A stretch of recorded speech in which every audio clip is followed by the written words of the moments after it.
ಹುಬ್ಬಳ್ಳಿ. ಇಂದು ಹುಬ್ಬಳ್ಳಿಯಲ್ಲಿ ಕರ್ನಾಟಕ ರಾಜ್ಯ ರೈತ ಸಂಘ ಹಸಿರು ಸೇನೆ ವಾಸುದೇವ ಮೇಟಿ ಬಣದ ವತಿಯಿಂದ ಹುಬ್ಬಳ್ಳಿ ತಾಲೂಕಿನ ರೈತ ಮುಖಂಡರು ಸೇರಿಕೊಂಡು ಪಾದಯಾತ್ರೆ ನಡೆಸಿ ಮನವಿ ಸಲ್ಲಿಸಿದರು. ಹುಬ್ಬಳ್ಳಿಯ ಅತಿಥಿ ಗೃಹದಿಂದ ಪಾದಯಾತ್ರೆ ಮೂಲಕ ತೆರಳಿದ ರೈತ ಮುಖಂಡರು ರೈತರ ಪ್ರಮುಖ ಸಮಸ್ಯೆಗಳ ಬಗ್ಗೆ ಅಧಿಕಾರಿಗಳ ಗಮನ ಸೆಳೆದರು.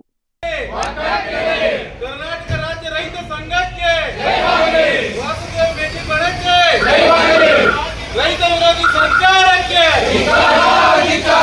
ರೈತ ವಿರೋಧಿ ಸರ್ಕಾರಕ್ಕೆ ಎಫ್ಐಡಿ ಮುಖಾಂತರ ಗೊಬ್ಬರ ವಿತರಣೆ ಮಾಡುವ ಸರ್ಕಾರಕ್ಕೆ ಎಫ್ಐಡಿ ಮುಖಾಂತರ ಗೊಬ್ಬರ ವಿತರಣೆ ಮಾಡುತ್ತಿರುವ ಸರ್ಕಾರಕ್ಕೆ ನಿರಂತರವಾಗಿ ರೈತರಿಗೆ ಅನ್ಯಾಯ ಮಾಡುತ್ತಿರುವ ಸರ್ಕಾರಕ್ಕೆ ಬೇಕೇ ಬೇಕು.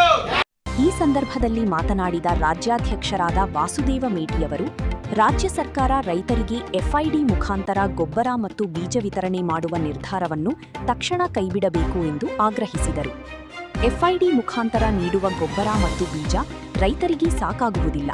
ಇದರಿಂದ ರೈತರಿಗೆ ತೊಂದರೆ ಉಂಟಾಗುತ್ತದೆ ಎಂದು ಅವರು ಹೇಳಿದರು.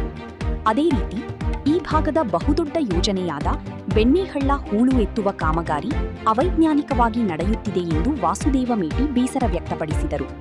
ಮಳೆ ಬಂದಾಗ ರೈತರ ಹೊಲದಲ್ಲಿನ ನೀರು ಹಳ್ಳಕ್ಕೆ ಹರಿದು ಹೋಗಲು ಸರಿಯಾದ ಮಾರ್ಗವೇ ಇಲ್ಲದಂತೆ ಕಾಮಗಾರಿ ಮಾಡಲಾಗುತ್ತಿದೆ.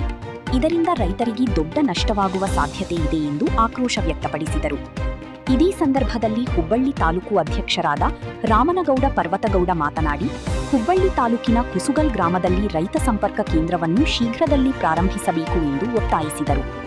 ಈ ಸಂದರ್ಭದಲ್ಲಿ ಜಿಲ್ಲಾಧ್ಯಕ್ಷರಾದ ಫಕೀರಪ್ಪ ಪೂಜಾರ, ಶಿವಾನಂದ ನಾಯ್ಕರ, ಸಿದ್ದಯ್ಯ ಕಟ್ಮೂರಮಠ, ಬಾಳಮ್ಮ, ಶಂಕ್ರಮ್ಮ ಸುತಾರಿ, ರೇಣುಕಾ ಹುಯಿಲಗೋಳ, ಯಲ್ಲಪ್ಪ ದುಂದೂರ, ಮಂಜುನಾಥ ಕಾಲವಾಡ, ದೇವಕ್ಕ ಪತ್ತಾರ, ಬಸವರಾಜ್ ದೊಡ್ಡನಾಯ್ಕರ್ ಸೇರಿದಂತೆ ಅನೇಕ ರೈತ ಮುಖಂಡರು ಉಪಸ್ಥಿತರಿದ್ದರು.